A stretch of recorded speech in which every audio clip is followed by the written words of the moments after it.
Salutations, my Legion of Doom. This is your Time Lord wannabe, the Brainstormer of Pop Culture. So, this is an idea for a property dear to my heart, Transformers. I hate the mistreatment of the franchise. Thank you, Michael Bay and IDW. So I thought, why not throw my ideas out there? This is primarily thought to be a comic series, but it could work as a TV series. I don't think it could work as a movie, though. So we follow one of my favorite Transformers, Starscream, the Decepticon's second-in-command. And we're going to be seeing him in a very different light in my version. So, moving right along to the plot. So he was an average scientist of Crystal City in the golden age of Cybertron. For some time, he was a shy Cybertronian, just trying to solve a growing shortage of Energon. This was until he met a female Cybertronian flyer known as Slipstream.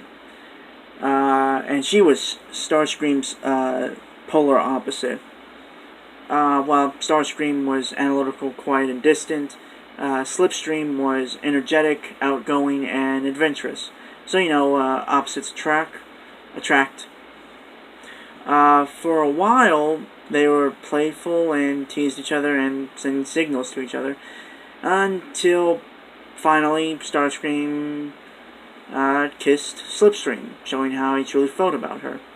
Eventually, they became Conjux and Dora, or Sparkmates, basically being Transformers soulmates. For a time, they were happy. Sometime later, during the last eons of the Golden Age, Starscream and Slipstream were planning to leave Cybertron. Visit the stars and other worlds. Essentially, they wanted to go on a vacation. But that vacation never came because of the rise of a former miner turned gladiator turned political activist known as Megatron. His speeches of a more just society where there's no worker class or higher class, where all were simply Cybertronians. The young and naive Starscream only saw Megatron's claims at face value, where Slipstream could clearly see the violent resolution Megatron proposed. This was what began to tear at the bond of Starscream and Slipstream. Civil debates. First it started as civil debates of the Decepticon cause. Then became tense discussions, then changed into heated arguments, ultimately becoming loud screaming. Eventually, one argument became so intense that, unintentionally, Starscream hit Slipstream, which stunned both of them. Before Starscream could apologize, Slipstream left, leaving Starscream alone in more ways than one. Only until the war for Cybertron did they find each other again. However, Starscream was a Decepticon and Slipstream was an Autobot. This would be heartbreaking to both, because they still do love each other. Throughout the war, they never tried to kill each other and sometimes protected each other from the other side. Eventually, coming to a climax when the Autobots flee the dead planet with the Decepticons chasing after them. So Starscream is set into the Ark to destroy the engines from the inside. He gets to the engine room, finding scattered bodies of Decepticon and Autobot troopers on the floor. Waiting for him is Slipstream, both begging the other to leave, to give up their causes, and join their side. Soon they start fighting, but not actual fighting, because, again, they still love each other, and so they are simply trying to subdue each other.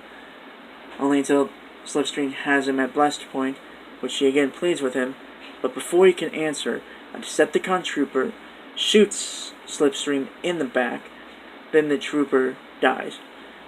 Starscream catches her, holding her in his arms as her spark slowly fades. And she whispers to him, "We should have left for the stars sooner." Then she dies in his arm. As a added piece of character death, I had thought that the arm blasters Starscream has, the long pistols on his arms, they first belonged to Slipstream, and he keeps them as a memory of her. We then continue the story to present day, where we find Starscream sitting on the Decepticon's throne, a dead Megatron at his feet. So then the story follows Starscream as he leads the Decepticons, trying to make peace with the Autobots and reform Cybertron. The only problem is that everyone, Autobots and Decepticons, even Optimus Prime, believe Starscream has an angle to why he's doing this.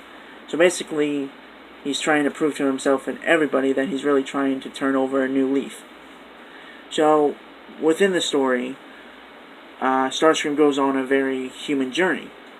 So he starts off as a shy youngin', then to a man in love, to a youth enamored with a cause, not seeing the extremist ideals within that cause, to a soldier, to a man broken by a war that has cost him everything, eventually becoming a leader who is trying to pick up the broken pieces left in the wake of a war long gone, and trying to fix the world he helped destroy.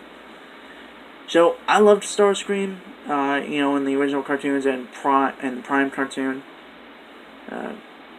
And they kept him the same throughout every incarnation I've seen. But I felt he was really a one-note character. With this backstory, I think it gives him a real depth that was lacking in the previous incarnations. Tell me what you think. You like it, don't like it, and in brightest day, in blackest night, no evil shall escape my sight. Until next time, my Legion.